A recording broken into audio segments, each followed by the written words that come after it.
오늘도 예배자로 저희들을 불러주시고 주님 앞에 설 수 있도록 은혜를 주시오니 감사합니다. 하나님 앞에 드려지는 온전한 예배가 되게 하시고 하나님이 받으시며 하나님께 영광이 되어지는 복된 시간 되게 하여 주옵소서. 예수 그리스도의 이름으로 기도하옵나이다. 아멘. 하나님의 말씀 사도행전 26장 29절입니다. 바울이 이르되 말이 적으나 많으나 당신뿐 아니라 오늘 내 말을 듣는 모든 사람도 다 이렇게 결박된 것 외에 나와 같이 되기를 하나님께 원하나이다 하니라. 척수인돌이라고 하는 유명한 강해 설교자가 있습니다. 이분은 이렇게 말합니다. 왜 이 땅에 예수 그리스도를 꼭 보내주셔야만 했는가?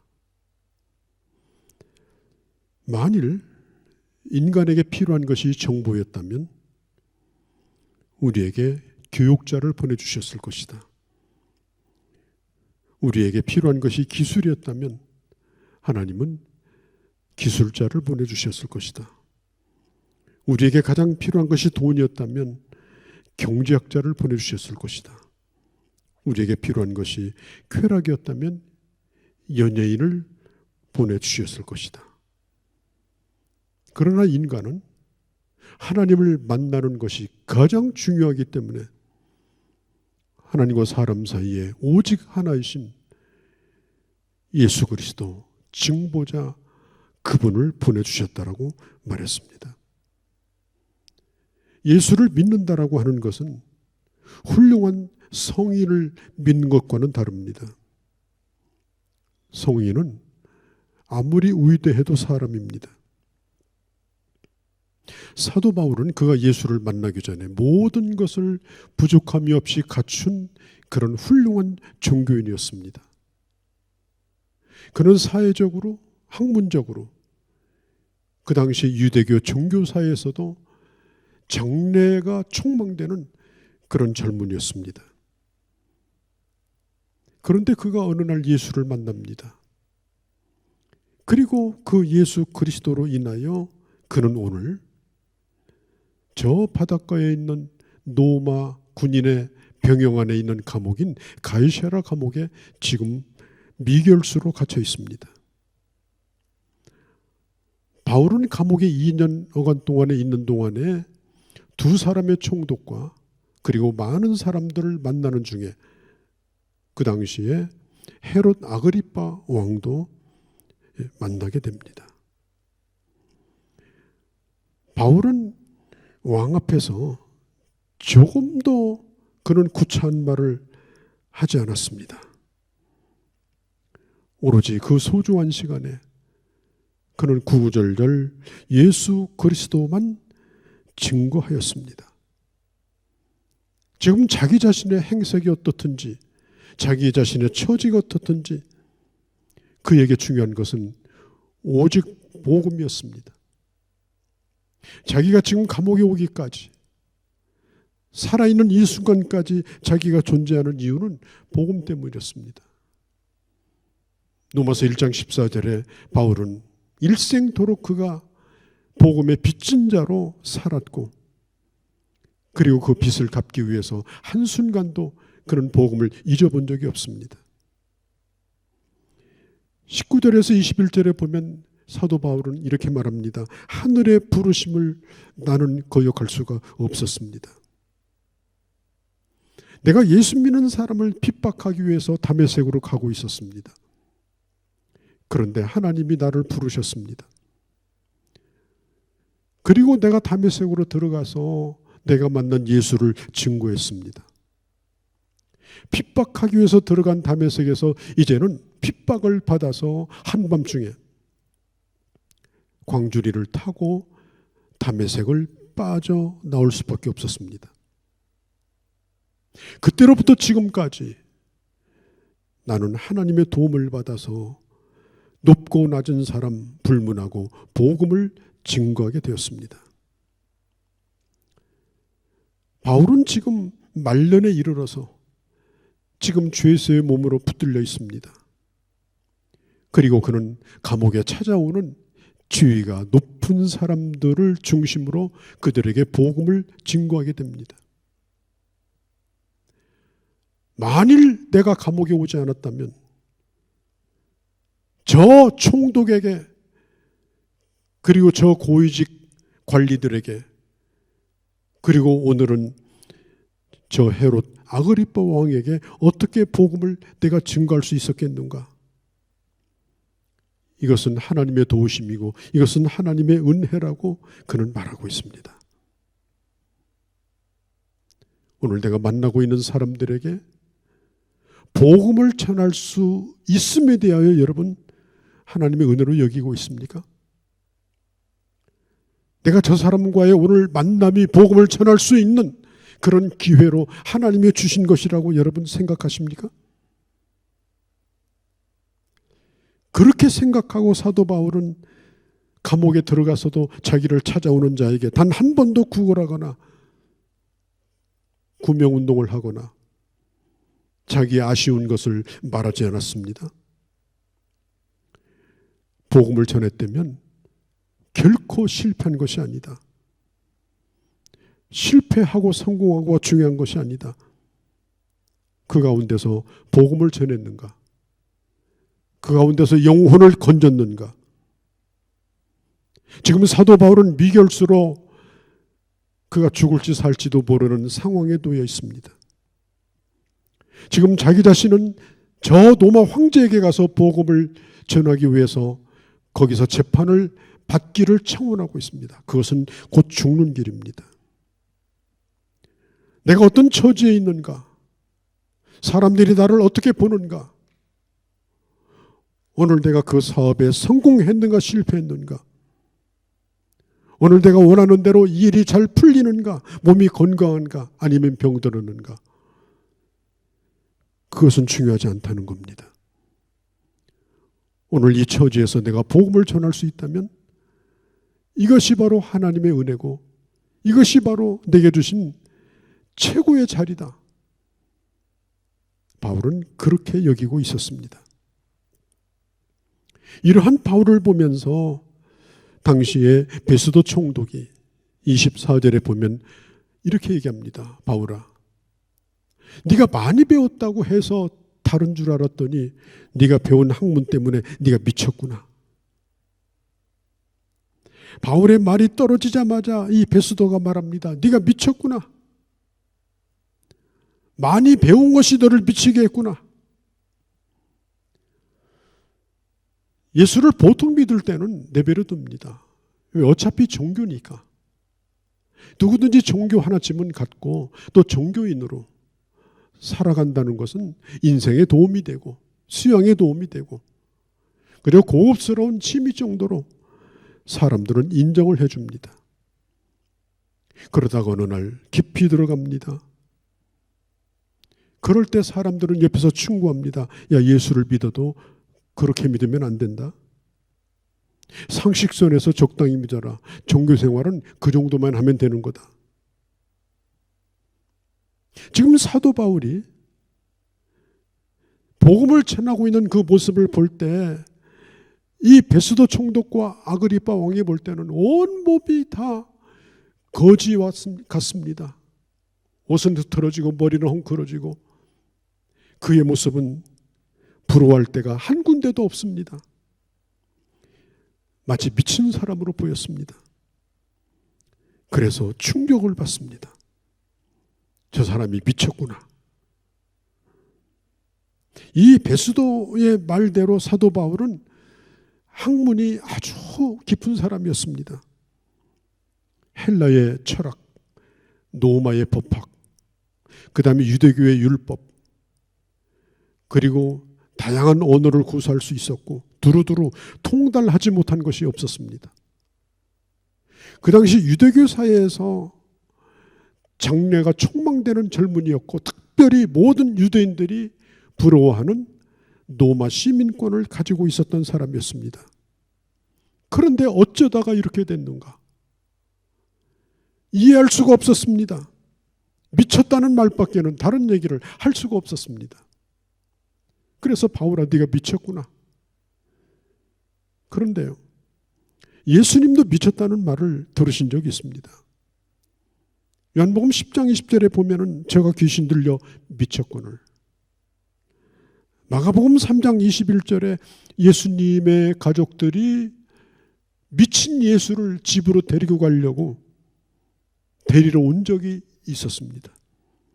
마태복음 11장 24절에 예수님더러 바알셉을 대왕 귀신에 들려가지고 작은 귀신을 내쫓아내는 무당이다. 예수님을 무당으로, 귀신 들린 무당으로 그렇게 오해를 한 적도 있었습니다. 우리 예수님은 나를 따르는 자는 나와 같은 취급을 받을 것이다.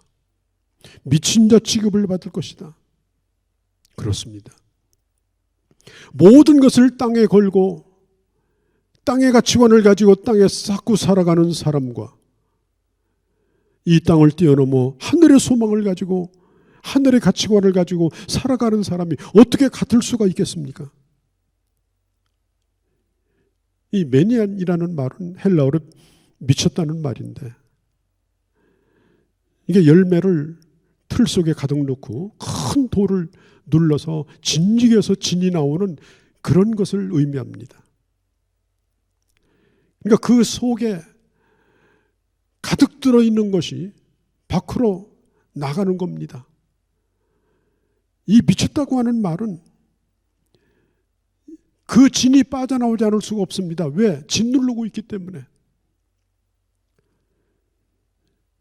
이게 바로 영어에서 매니아라는 말이 나온 거예요. 이 매니아라는 말이 긍정적이기도 하고 부정적인 말로 쓰여지기도 합니다. 뭐 컴퓨터 매니아, 오디오 매니아, 또 뭐 이 자동차 경주에 목숨을 거는 이 레이스 매니아, 우표 한 장이라도 다 모으는 이 수집 매니아, 또 어떤 사람은 지하철 역 외우는 거 얼마나 많습니까? 그래서 늘 그 외우고 다니는 그런 매니아, 야구 매니아, 모든 선수들의 타율까지 다 기억을 합니다. 요즘에는 이 매니아라는 말을 좋은 의미로 사용하고 있습니다. 그런데 이 베스도가 바울을 바라볼 때는 예수 매니아, 예수에 미친 자다. 예수 그리스도를 미치도록 좋아하는 자다. 진 눌러봐야 예수밖에 안 나온다.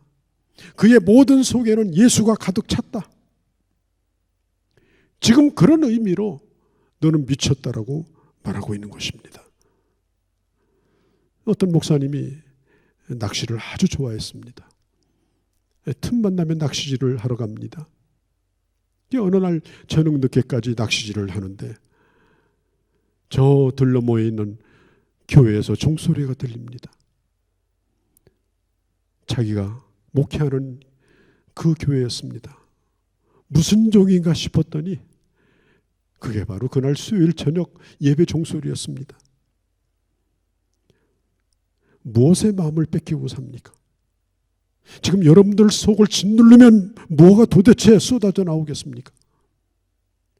무엇에 미쳐서 여러분들의 생애를 걸고 여러분들의 삶의 방향을 결정하고 삽니까? 이런 면에서 오늘 사도 바울은 그 속에 예수가 가득 찼습니다. 한 가지에 몰두하면 그 속에 있는 것이 나오게 되어 있습니다. 예수 매니아. 이런 사람들은요, 결코 복잡하지 않습니다. 단순합니다. 성경밖에 모릅니다. 예수밖에 모릅니다. 교회밖에 모릅니다. 이런 사람은 누구 눈치도 잘 안 봅니다. 자기가 너무 좋아서 자발적으로 하는 겁니다.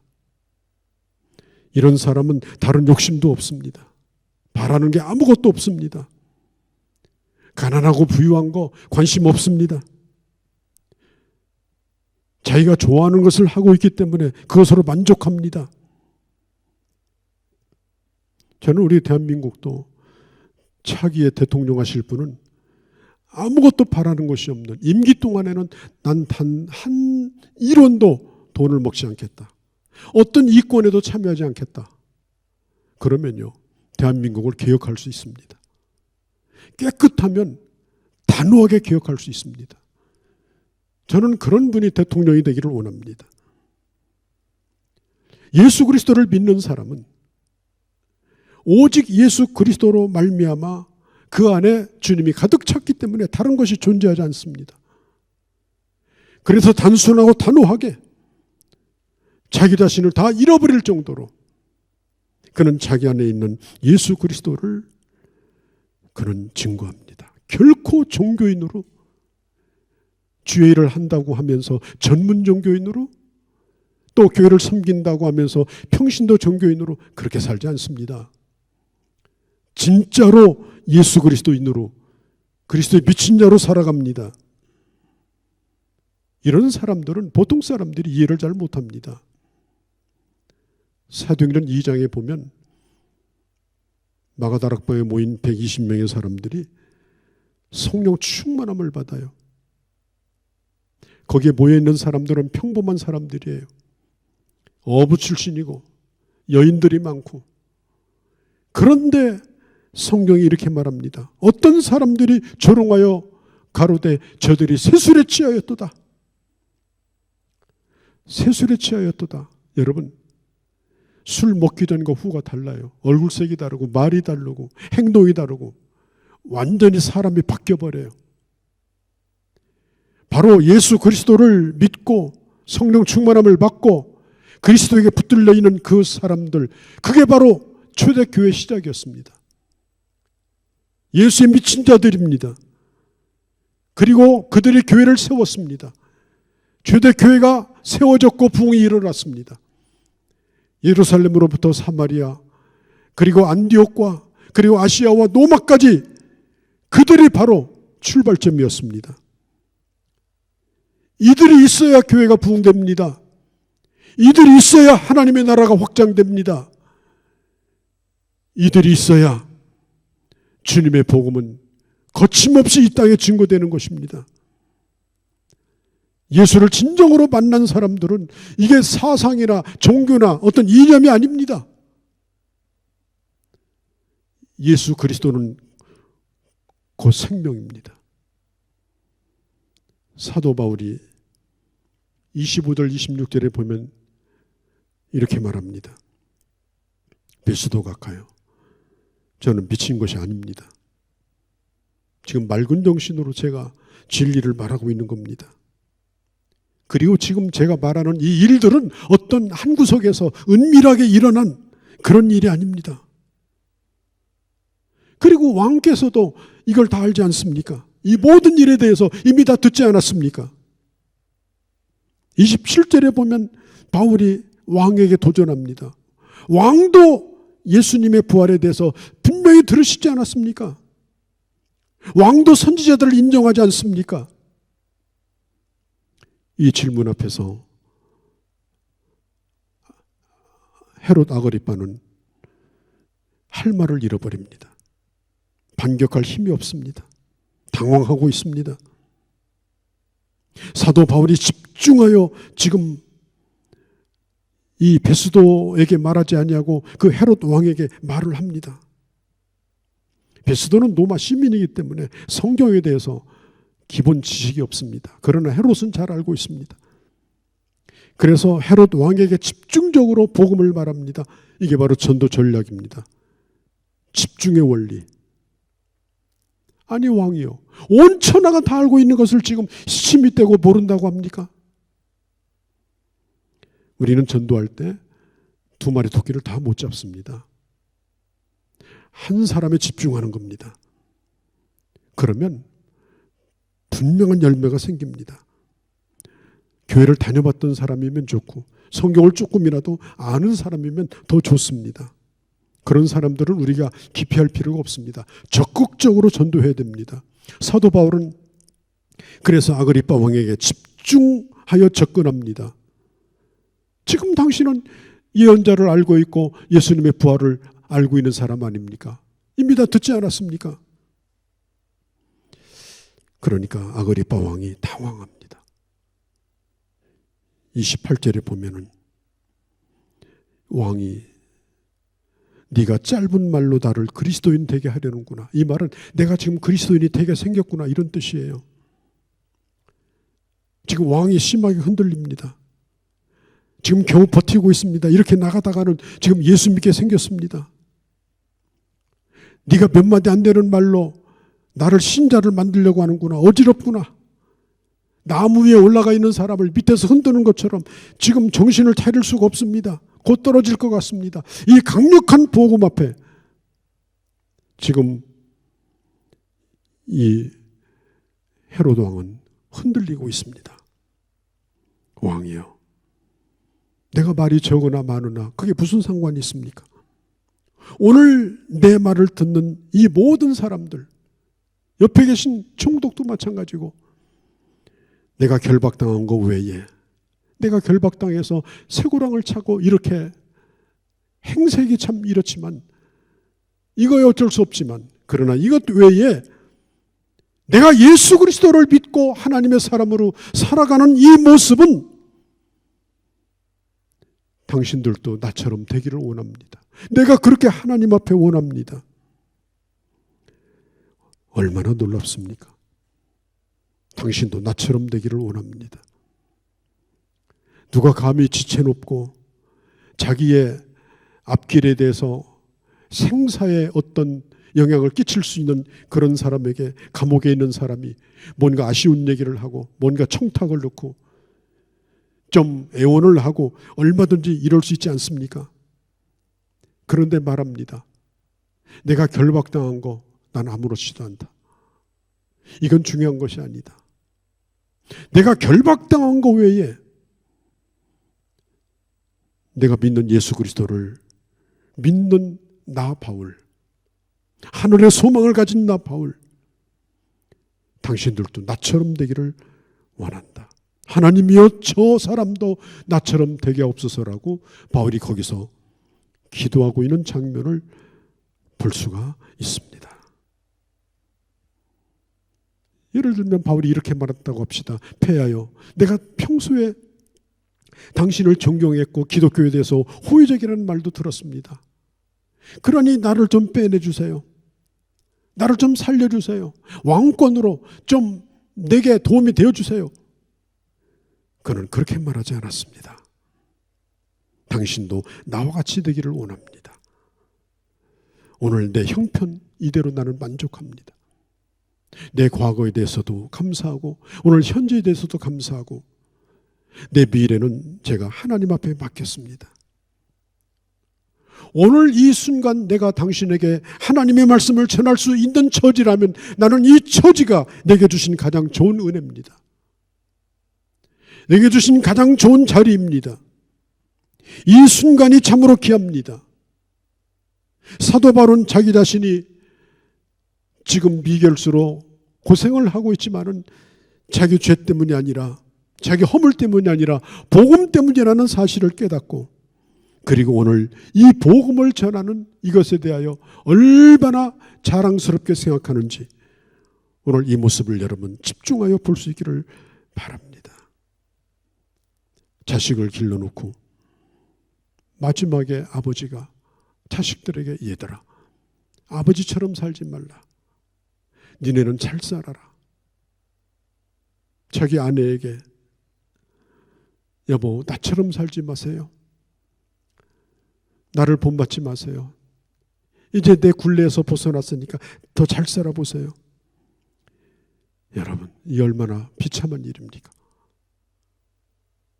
우리가 밥 한 그릇을 먹어도 참 푸짐하게, 참 맛있게 이렇게 밥을 먹으면요, 옆 사람도 없던 밥맛도 납니다. 얼마나 맛있기에 저렇게 먹는가. 그래서 숟가락을 드는 겁니다. 호기심이 생기는 겁니다. 도대체 예수 믿는 것이 뭔데? 도대체 예수 그리스도를 믿는 그 복음이 뭔데 저 사람이 저럴까? 그런 열망을 갖게 하는 그런 하나님의 사람으로 살기를 바랍니다. 좀 비굴하게 살지 말고 좀 빵빵하게 사세요. 하나님이 우리를 그렇게 지치 않았습니까?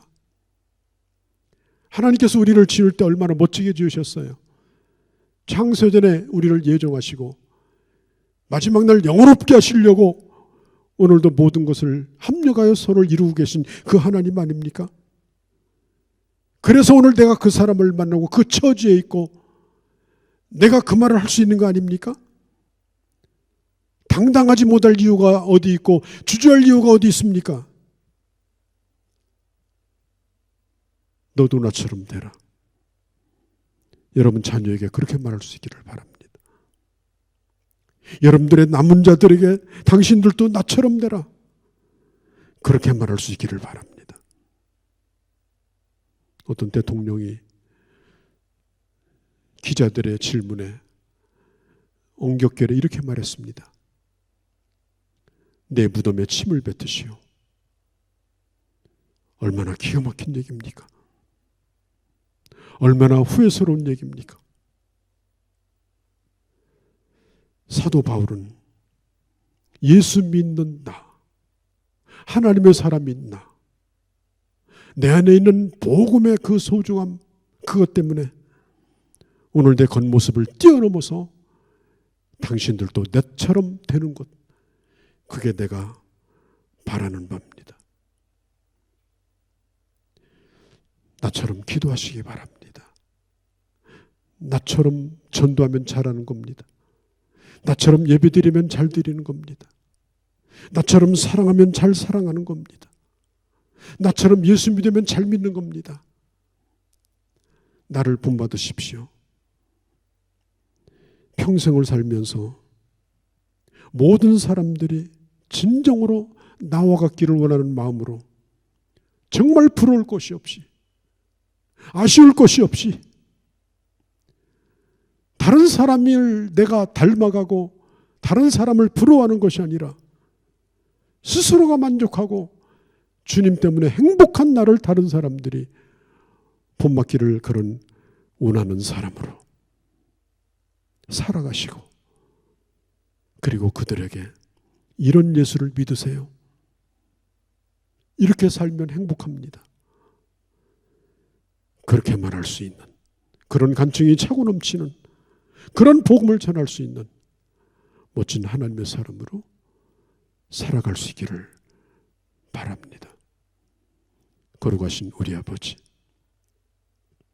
감옥에서 2년 동안 미결수로 보내며 그의 앞길이 죽음인지 사는 길인지 알 수도 없는 그런 상황 가운데서 온 몸은 상처투성이요 그리고 말할 수 없는 육신의 고통 가운데 있었으나 그러나 그는 당당히 일어나 당신도 나처럼 되었으면 좋겠다고, 내가 당신을 위해서 기도하노라고 그렇게 예수 그리스도를 증거했던 하나님의 사람 바울처럼 예수님이 십자가를 지실 때에 내가 다 이루었다라고 말하며 당신들이 나를 믿으라, 내가 길이요 진리요 생명이라고 말했던 것처럼 하나님 아버지, 저희들도 남은 생에 그렇게 살아가는 주의 자녀들이 되게 하여 주옵소서. 우리 주 예수님의 이름으로 기도하옵나이다. 아멘. 우리의 왕이여 주이신 예수 그리스도의 은혜와 하나님 아버지의 극진하신 사랑하심과 성령 하나님의 감화 감동 역사 충만하심이 오늘 예배에 함께한 주의 자녀들 그리고 저들의 교회와 사랑하는 내 조국 대한민국과 그리고 모든 열방 가운데 이제로 영원히 함께 계실지어다. 아멘.